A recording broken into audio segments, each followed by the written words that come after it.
पंचाचूली, जहां चांदी की तरह चमकती हैं पर्वत की चोटियां,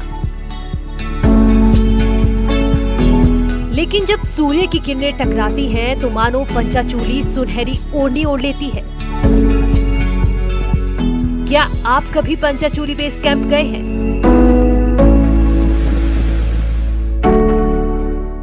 क्या आपको पता है कि ट्यूलिप के फूलों के बीच से पंचाचूली की चोटियां कैसी दिखती हैं? क्या आपको किसी ने बताया है कि पहाड़ियों के बीच बेस कैंप की रातें कैसा एहसास देती हैं? क्या किसी ने यहाँ तक पहुँचने वाले रास्तों की कहानियां सुनाई हैं? चीन और नेपाल सीमा के पास पिथौरागढ़ की पंचाचूली के नाम के पीछे भी अद्भुत कहानी है, जहां पहुंचना आसान नहीं है। लेकिन आज आपको न्यूज 18 की टीम उस रास्ते पर लेकर जाएगी जहां प्रकृति का खजाना है, जहां पहली बार कोई न्यूज चैनल पहुंचा। तो चलिए शुरू करते हैं दारमा घाटी की यात्रा। सबसे सुंदर घाटियों में एक घाटी कही जाती है दारमा घाटी। दारमा घाटी के सफर में अभी हम लोग निकले हैं। हमारे ठीक अगर हम देखें बाईं ओर तो वहाँ पर पड़ती है ब्यास घाटी को जाने वाला रास्ता है, और इस तरफ दारमा घाटी को निकलते हैं। और दारमा घाटी के ठीक अपोजिट में अगर हम कहें तो वहाँ पर चौदास घाटी है। पिथौरागढ़ से 90 किलोमीटर की यात्रा कर आपको धारचूला पहुंचना होगा।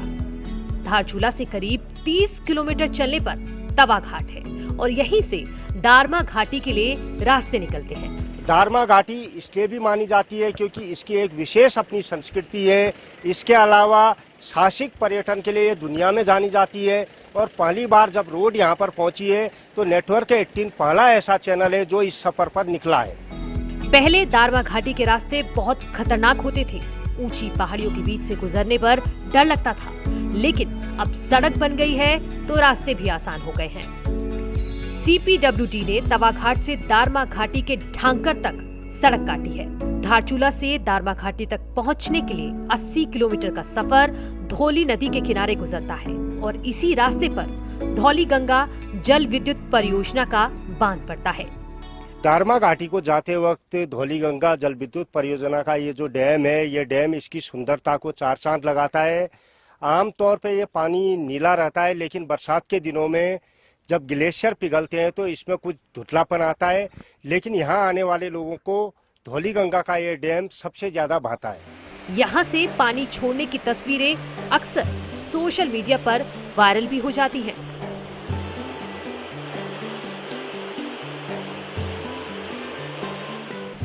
डैम को देखने के बाद हम किन्ने ज्योति की ओर आगे बढ़े। तवा घाट से किन्ने ज्योति की दूरी 15 किलोमीटर है।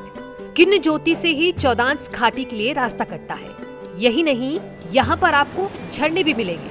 बरसात हो या गर्मी, यहाँ के झरने हमेशा लोगों को लुभाते हैं। तवा घाट से दारमा घाटी तक का सफर पूरा धौली नदी के किनारे होते हुए गुजरता है। आप देख सकते हैं आमतौर पे धौली नदी काफी शांत मानी जाती है, लेकिन बरसात के इन दिनों ये पूरी तरीके से अपने उफान पर है। धौली नदी के किनारे होते हुए दारमा घाटी का सफर तय किया जा सकता है। 2013 की आपदा में किन्ने ज्योति में सब कुछ तबाह हो गया था। पूरा बस्ती साफ हो गया था। पूरा नुकसान तो 2 ही आदमी का हुआ, बाकी लोग कुछ पहाड़ की तरफ जाके बच गए। बाकी यहाँ तक मलबा पहुँच गया था। मलबा जबकि नदी कितना दूर है, लेकिन वो दिक्कत हुई थी। लेकिन पिछले 8 सालों में यहाँ पर सब कुछ सामान्य हो गया है। किन्ने ज्योति में आपको एक छोटा होटल मिलेगा। अक्सर यहाँ से गुजरने वाले लोग चाय नाश्ते के लिए यहाँ पर रुकते हैं और फिर दारमा घाटी या चौदांस के लिए निकल जाते हैं। कंचोती से चौदास और दारमा घाटी का सफर आपस में बढ़ता है। आप देख सकते हैं ये जो पुल ठीक मेरे पीछे है, इस पुल से जब हम निकलते हैं तो तब चौदास घाटी को जाते हैं। और ये जो सड़क आप मेरे पीछे देख रहे हैं, इस सड़क से आगे होते हुए हम लोग दारमा घाटी का सफर तय करेंगे। किन्ने ज्योति से जब आगे बढ़ते हैं तो रास्ते में मांसाहार करने वालों के लिए एक स्पेशल डिश मिलती है। उसका नाम है सूखा मीट। इसके बारे में बहुत कम लोग जानते हैं। उर्थिंग में कुछ दुकानदार सूखा मीट बेचते हैं।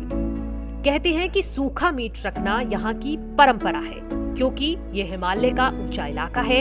शहरों में मिलने वाले मीट के मुकाबले ये काफी महंगा होता है। अब ये बकरा जैसे नीचे ऊपर आने समय काटते हैं सर, मतलब 6 महीने के आसपास में आ रही है बकरी नीचे ऊपर, और एक बकरी होते हैं सर लगभग 40-45 किलो तक का, और ये मतलब 4-5 महीना 6 महीना तक सुखाने के बाद पड़ता है सर 3 किलो का अब लगा के। एक कच्चा मीट है सर 500 का, मान लीजिए चलो 3 किलो का 1 किलो भी नहीं पड़ता, सब सिक्योरिटी होता है 1500 का।